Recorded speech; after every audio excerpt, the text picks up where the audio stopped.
બોટાદ શહેરમાં મુસ્લિમ બિરાદરો દ્વારા કાઢવામાં આવ્યા તાજિયા જુલુસ।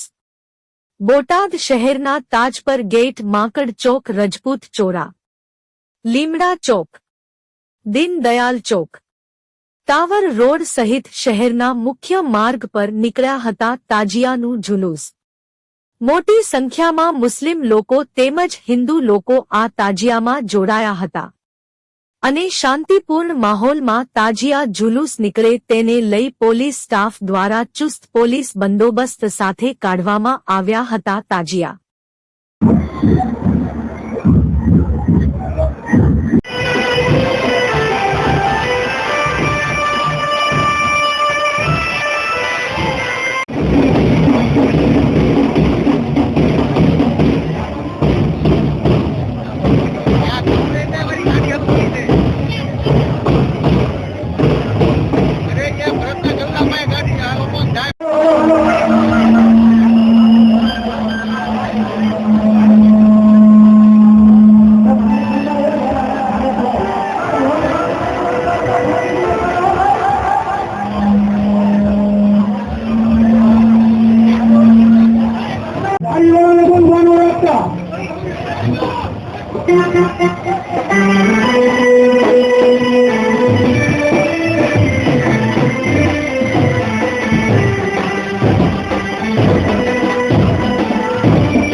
બોટાદ ટાઉન ખાતે હાલમાં જે તાજિયાનો જે પર્વ ચાલી રહ્યો છે તેમાં શાંતિપૂર્વક રીતે સમગ્ર પ્રોસેશન છે તે પસાર થઈ રહ્યું છે અને બોટાદ જિલ્લા પોલીસ દ્વારા જિલ્લા પોલીસ અધિક્ષક શ્રી સાહેબની સૂચના મુજબ યોગ્ય બંદોબસ્ત છે તે જાળવવામાં આવેલો છે અને હાલમાં આ પ્રોસેશન શાંતિપૂર્વક પસાર થાય અને નગરજનો શાંતિપૂર્વક લાભ માણી શકે તે માટે પોલીસ પ્રશાસન છે તે બંદોબસ્ત જાળવી રહ્યું છે।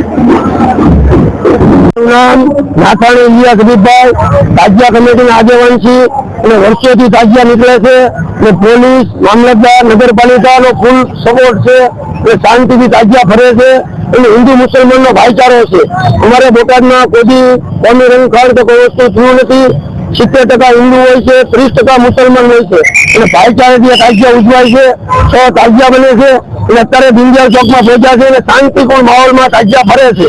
કોઈ જાતની નિશ્ચિત બનાવ બન્યો નથી અને આ જ રીતે વર્ષો વર્ષ અમારા તાજિયા ફરે છે। ઓછામાં ઓછા 50 થી 60 વર્ષથી અમારા બુજુર્ગો કરતા હતા, અત્યારે વહીવટ અમે કરીએ છીએ।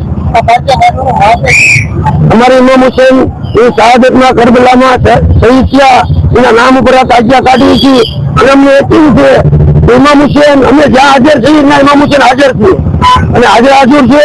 કોઈ પણ શરીર સાથે તલવાર અમે કોઈને કાંઈ થતું નથી એટલું અમને યકીન છે। જે કાંઈ અમારી માનતા રાખી ઇમામ હુસૈન પૂરી કરે છે।